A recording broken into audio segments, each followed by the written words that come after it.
Thom Hartmann here on the best of the rest of economic and labor news. You need to know this. Republican lawmakers know the vast majority of Americans support helping the middle class. However, rather than offering any real solutions to help working families, Senate Republicans are simply repackaging old ideas and trying to pass them off as pro-worker. Last week, right-wing lawmakers in the upper chamber announced a package of bills in advance of the White House Summit for Working Families. Their ridiculous ideas to help families included tax deductions for putting a crib in a home office and allowing employers to cheat workers out of overtime. Senate Minority Leader Mitch McConnell announced the package of bills called A Fair Shot for Everyone and said, "These are just the kinds of things that could make a difference in people's lives now."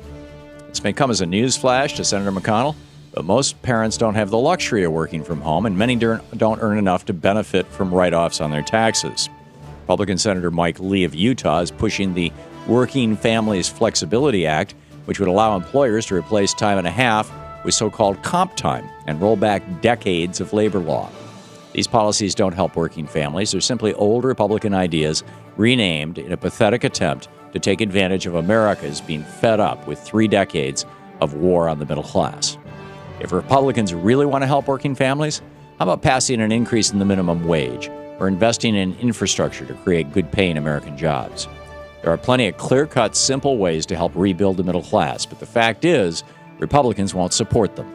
Working families don't need comp time or cribs in the office. They need higher wages, better school systems, and lawmakers who actually listen to popular opinion. The International Monetary Fund is calling on our lawmakers to raise the minimum wage. Last week, the IMF issued their annual review of the U.S. economy, and they said that there is a lot more that we can do to fight poverty. Our federal minimum wage puts us at number 11 on the list of developed nations, and our social safety net ranks even lower in comparison to other countries.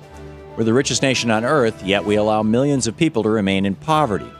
In addition to raising wages, the IMF says that tax credits that benefit low-income families should be permanently extended and expanded to cover more Americans.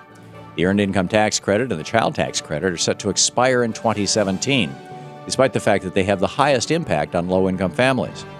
These recommendations could help lift millions of Americans out of poverty, but they both require that our broken Congress actually get something done. Republicans refuse to listen to economists in our country. Maybe they'll take heed to the IMF's important advice. I'm not holding my breath, though. Starbucks wants workers to go to college. In order to help make that possible, the coffee company will soon provide tuition reimbursement to help employees earn a 2-year degree. The new benefit will be available to both full-time and part-time workers and cover up to $30,000 of college expenses. Starbucks CEO Howard Schultz announced the new program and explained, "You just cannot continue to leave your people behind and only focus on shareholder value." He added, "I feel so strongly that this is the right thing to do, and Starbucks as a company is going to benefit in ways that we probably cannot identify today." College benefit has no strings attached and does not require workers to stay with the company after earning their degree. However, Mr. Schultz still recognizes that workers who are treated well are more loyal and more productive, and that our nation as a whole benefits from an educated workforce.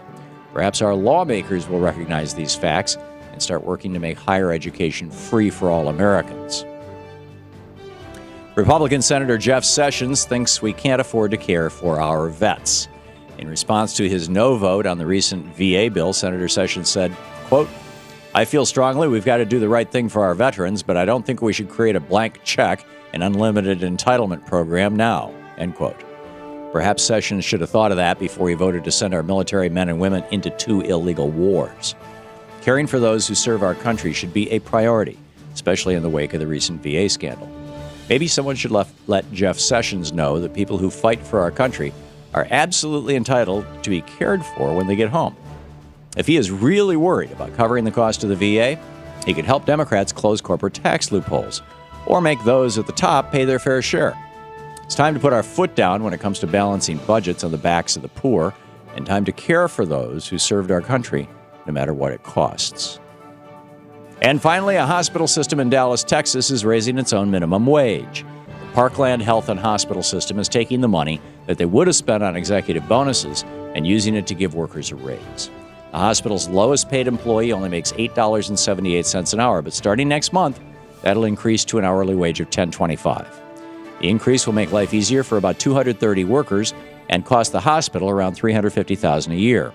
Dr. Jim Dunn, the executive vice president of Parkland, said, "We really want, in any way possible, to break down any gaps or anything between the top leaders and those who are closest to our patients. We feel like it's the right thing to do." Hospital officials recognize the value of every worker in their facility, and they're likely to see more loyalty and productivity as a result. Perhaps more businesses will see that raising wages actually helps employers, and they can't wait on a broken Congress to pay workers a living wage. And that's the way it is for the week of June 23rd, 2014. I'm Thom Hartmann on Labor and Economic News.